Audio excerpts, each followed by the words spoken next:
welcome to the Earth Feels podcast. I'm Rose. And I'm Christine. Welcome to Earth Feels, the podcast for people feeling overwhelmed by the endlessly gloomy climate news. Where every week we have soul-based conversations about climate change and explore the idea that climate change may be happening for us as much as it is happening to us. If you are ready to shift your focus and secure the future for our kids and our grandkids, then this is the podcast for you. And yes, we do know how to spell.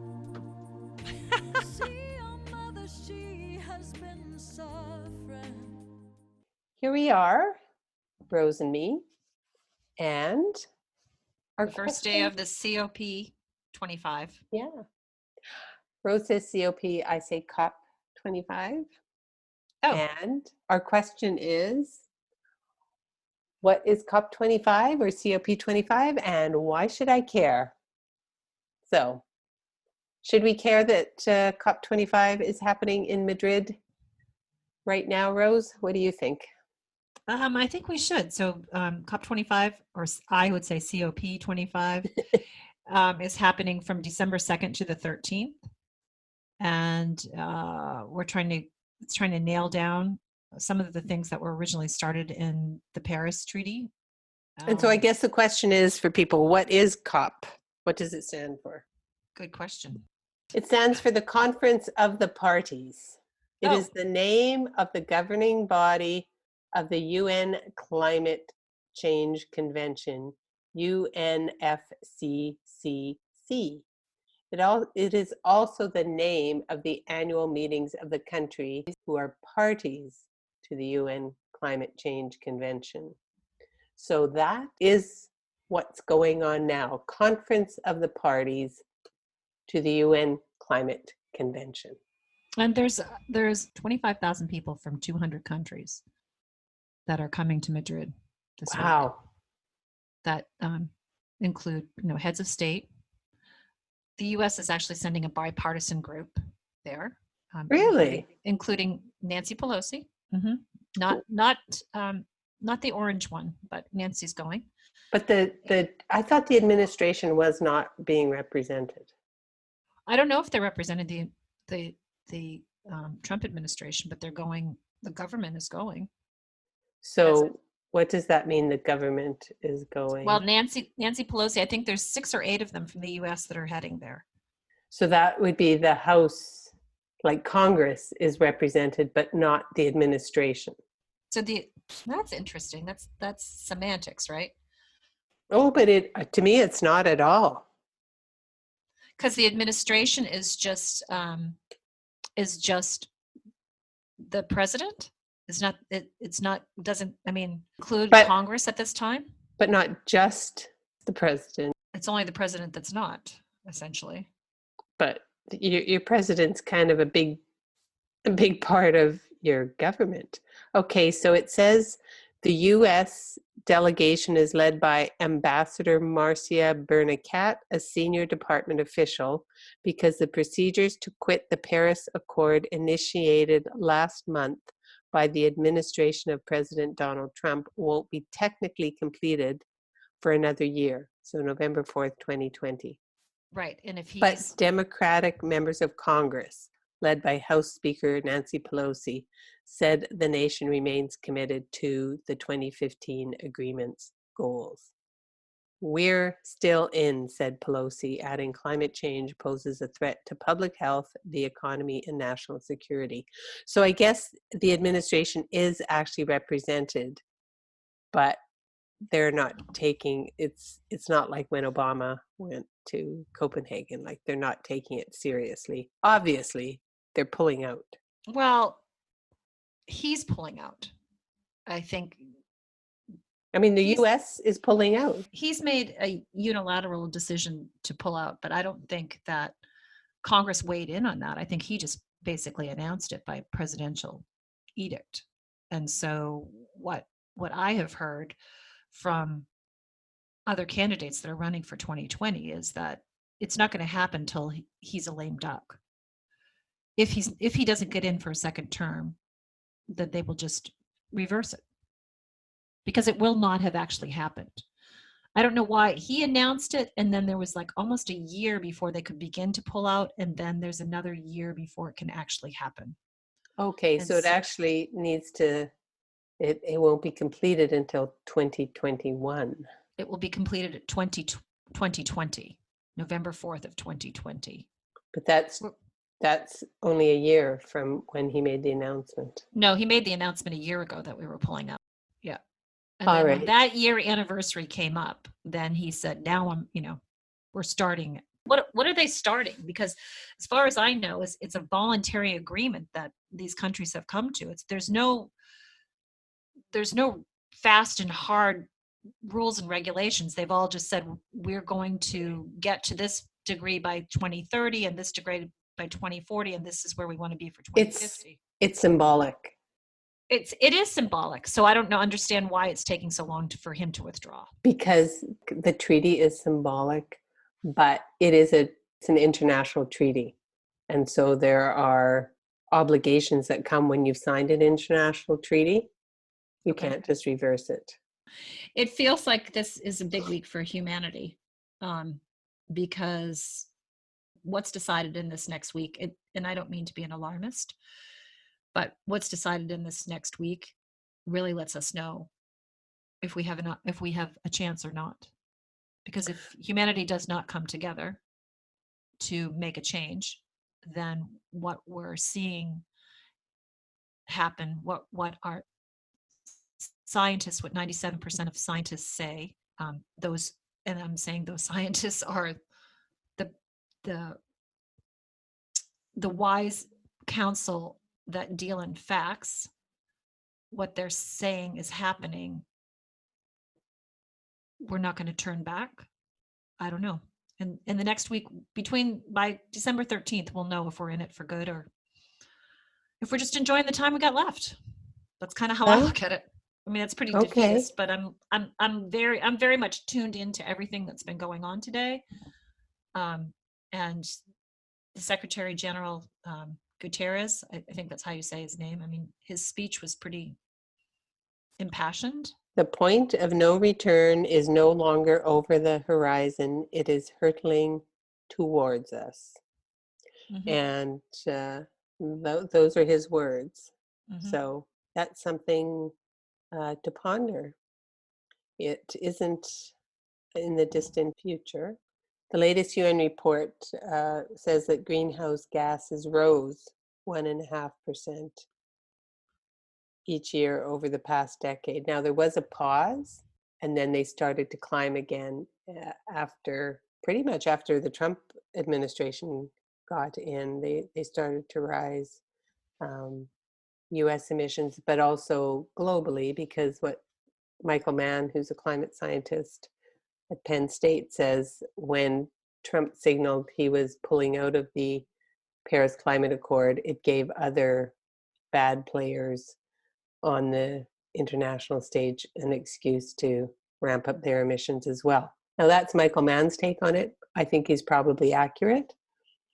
But right now we're on the path to global temperature rise by 3.9 degrees Celsius or 7 degrees Fahrenheit by 2100, which 3.9 degrees Celsius, which is 7 degrees Fahrenheit by 2100. Emissions must be cut 7.6% each year between 2020 and 2030.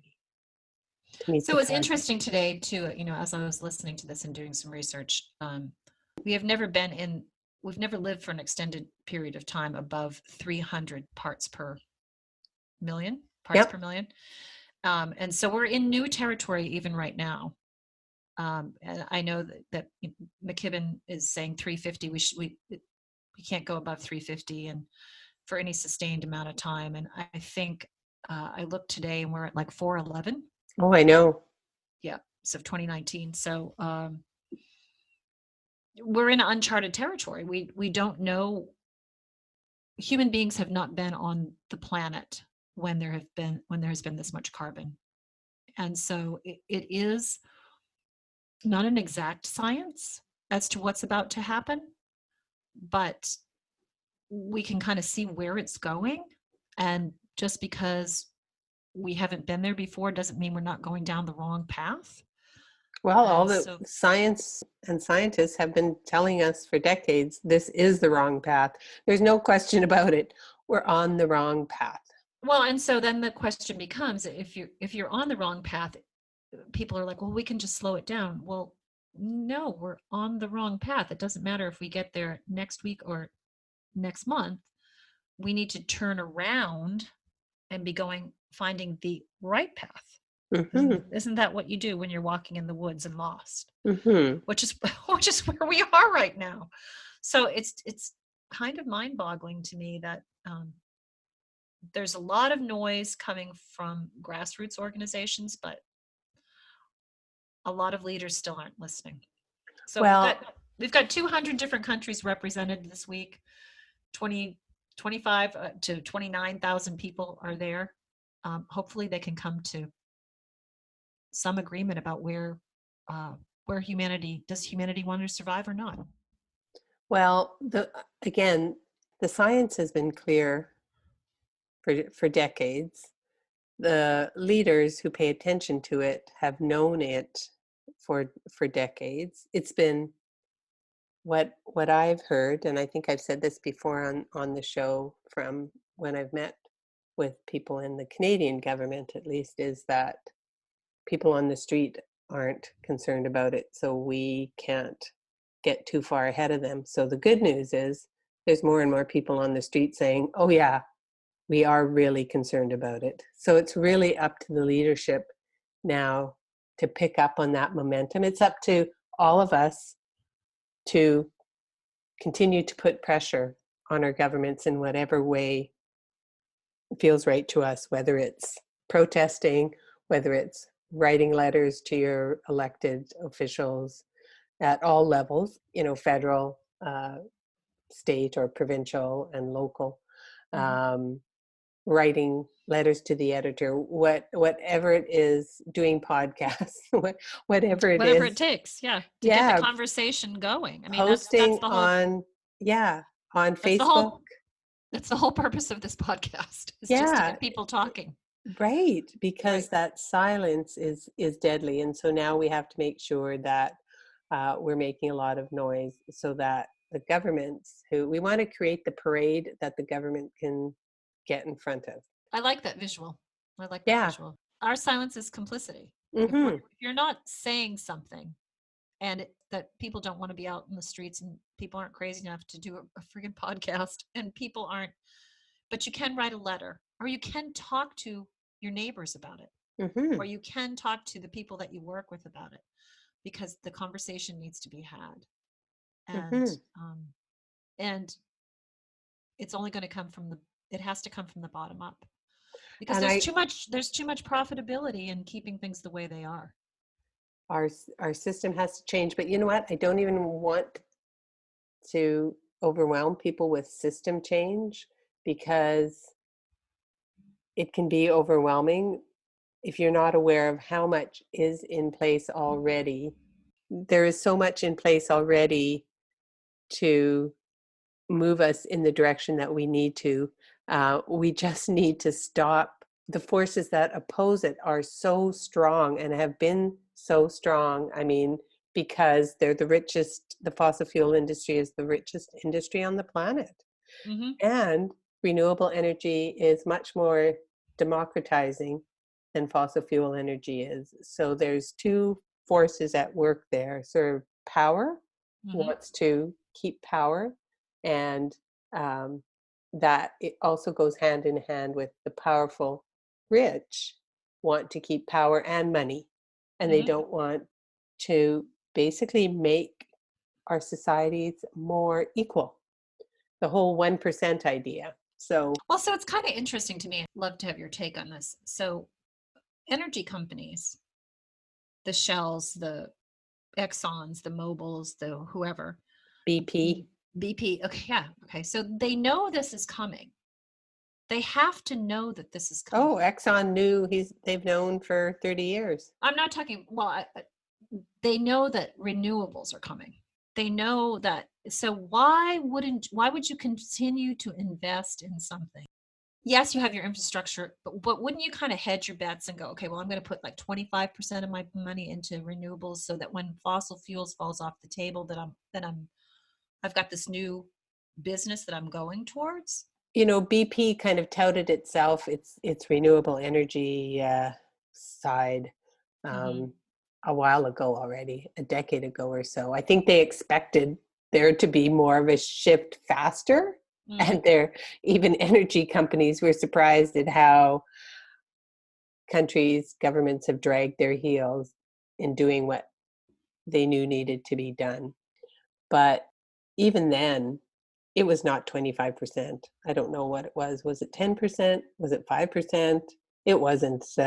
They never really went at it with their whole heart, with their whole pocketbook, or even 25% of their pocketbook. So it's just Well, and changing hard. if you think about just the idea of this, the COP25 was originally slated to be in Brazil. Chile.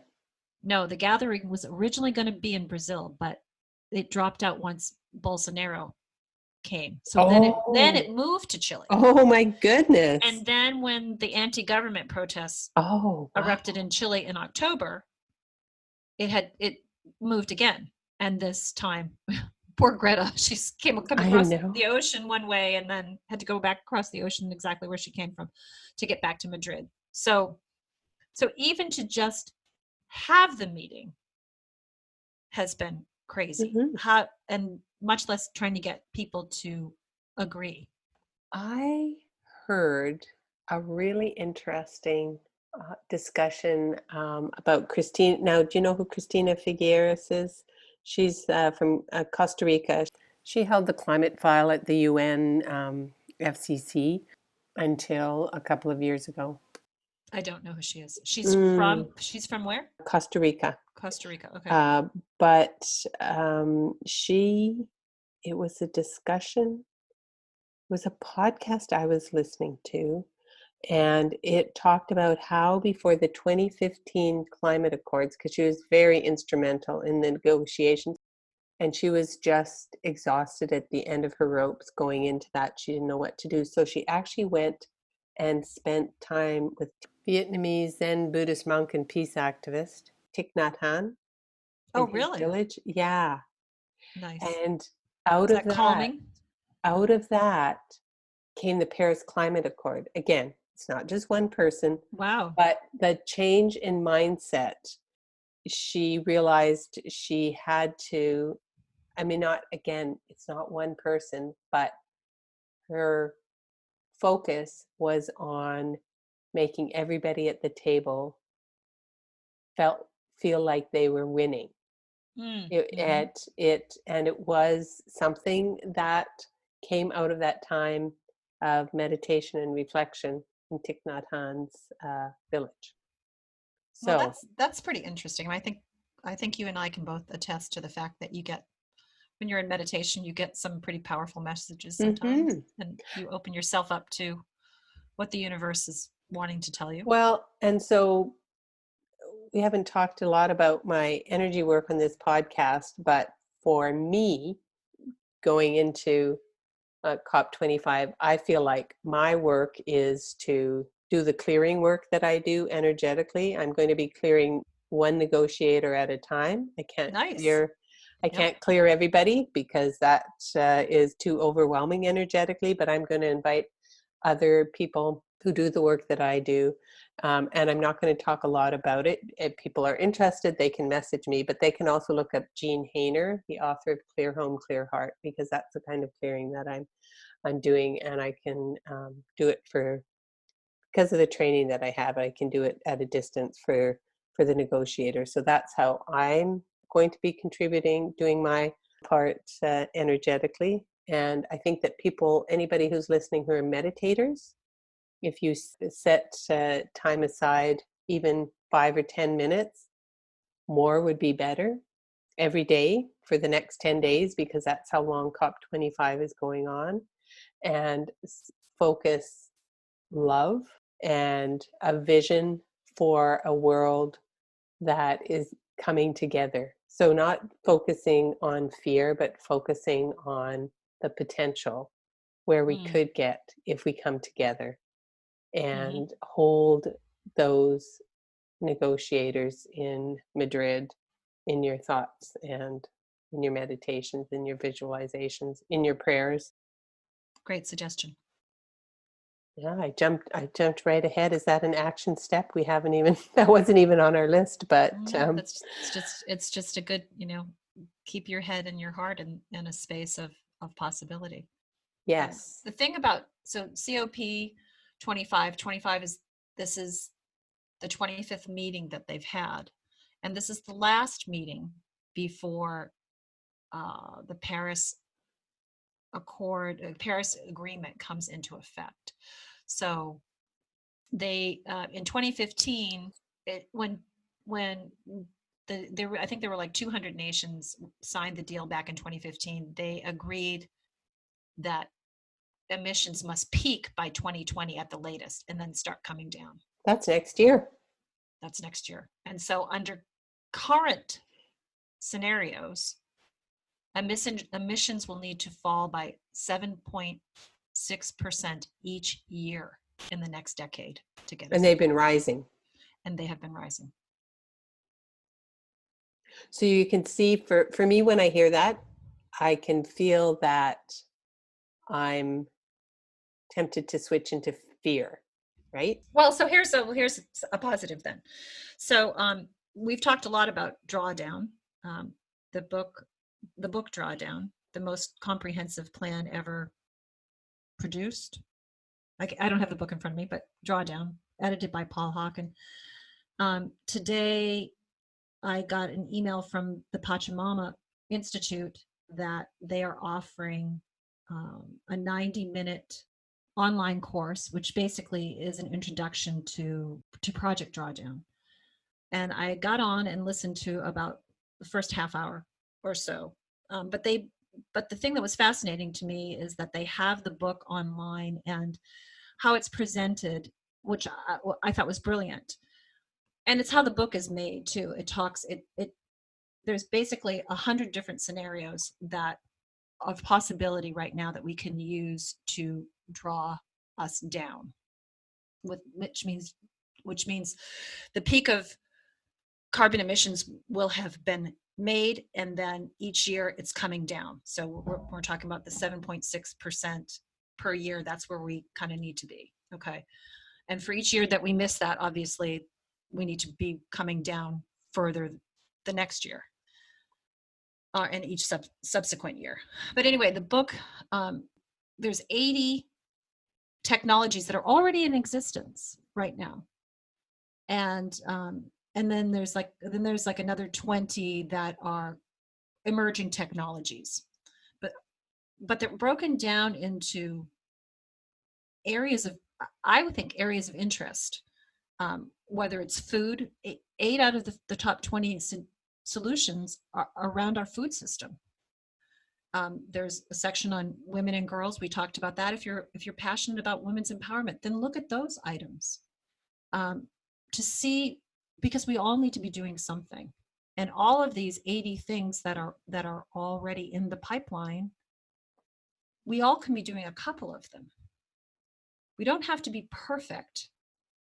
We don't need 1,000 people doing things perfectly. We just need a bunch of people doing things imperfectly, but as many of us as possible doing things imperfectly. And I would echo, though, what Michael Mann said in an interview I just listened to on MSNBC, talking about the COP25. And yes, he said, we all need to do what we can do to decrease our carbon emissions, he said, but we need its incentives that start at the very top. And of course, I would say price, carbon pollution, that's one of the incentives.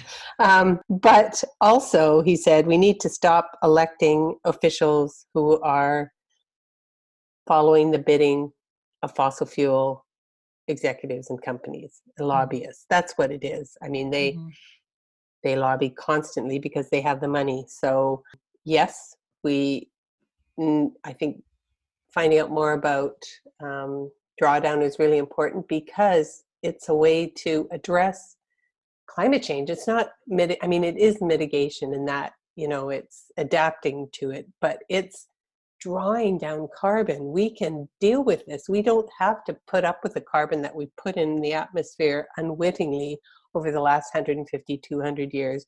We don't have to put up with it, continuing to destabilize our climate and pollute our air and do everything. We can draw it down. We can sequester it. We can stabilize our climate again. We just need to get our blankety blank together, our act together.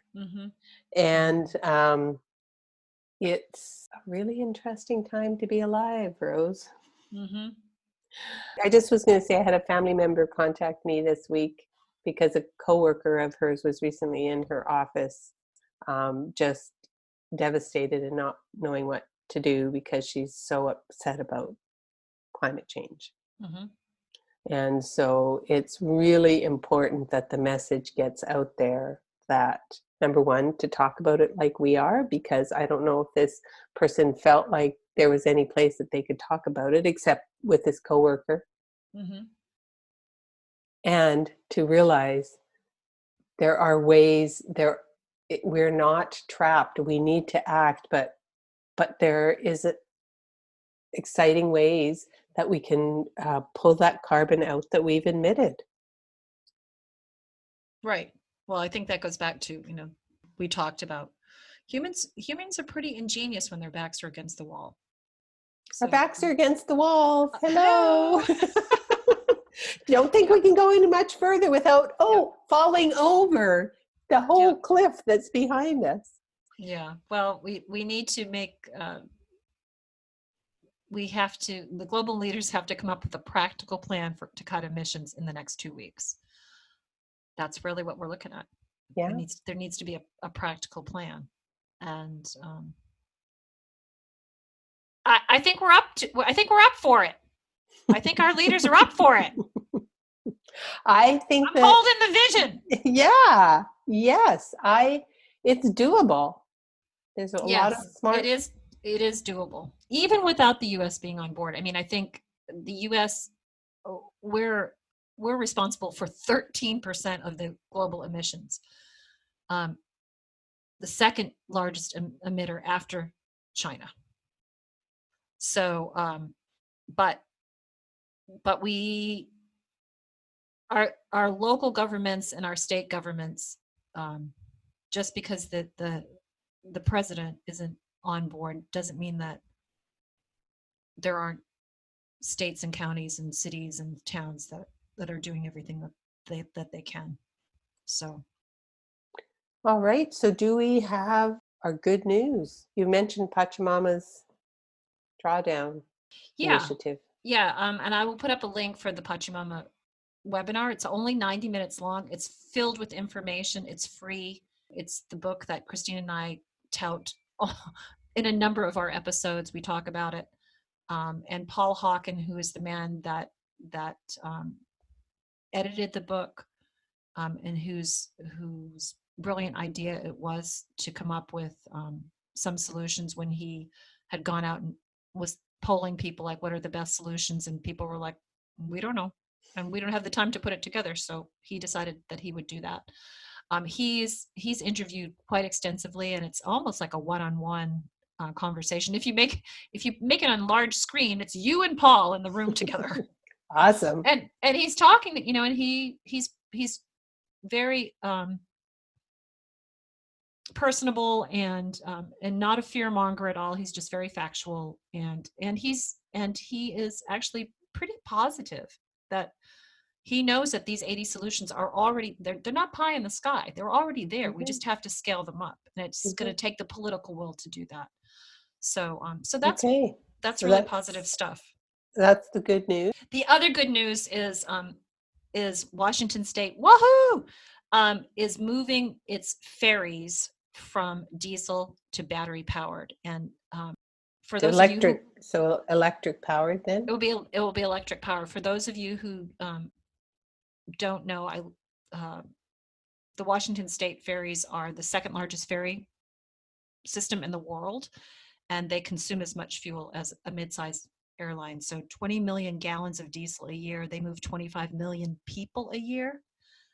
And so that's a big deal. I wondered if Jay Inslee had something to do with it, but I haven't been able to find out that information. He's the governor of Washington, and he was a candidate. He was a 2020 and he was the one who really, his whole platform was economic, and I think Elizabeth and stole a climate lot change. of his thunder. Yeah, borrowed his thunder. I think he gave it to her when he left. Borrowed his ideas, at least. Yep. Well, so that's that is good news, and our action step and we're going to invite people to watch Pachamama. Yep, and I'll provide the link. And energetically support the negotiators at COP25, whatever that means, whether, like we talked about, meditating, sending light. I'm going to be praying, personal energy clearing for the top negotiators with a group of others. So that's the action step. And the sanity tip, well, other than taking time to meditate and connect with the light and share it with the negotiators at COP25, how about, I know the holiday craziness is coming up, but find time to schedule a play date where, whether it's just with yourself, you go out and do your favorite things, or you stay in and do some of your favorite things, or with a good friend or your significant other, or your grandchild, whatever it is. Just take it easy, because life is hard and complicated, and we deserve to treat ourselves well. Doesn't have to cost a lot. Don't put a little joy in there. Yeah, exactly. Don't buy plastic crap. That's what you can't do. I'm going to make a rule. You cannot buy anything plasticky on your play date. Other than that, you have free reign. And on that note, next time we chat, the COP25 will still be on. So we'll touch base about that, and maybe a bit about carbon offsets, which we need to continue our conversation that we had recently, because it turns out carbon offsets can be a little misleading as well. To be continued. Thanks for listening. That's this week's episode of Earth Feels. Special thanks to singer-songwriter Kristen Hoffman for generously allowing us to use Song for the Ocean. Thanks for listening. Don't forget, subscribe to our podcast on iTunes or Google Play so you don't miss an episode. Catch you next time. Bye-bye. Children of the earth, I'm calling out. There's a mission for you and for me. You see, our mother, she has been suffering, and the truth is told beneath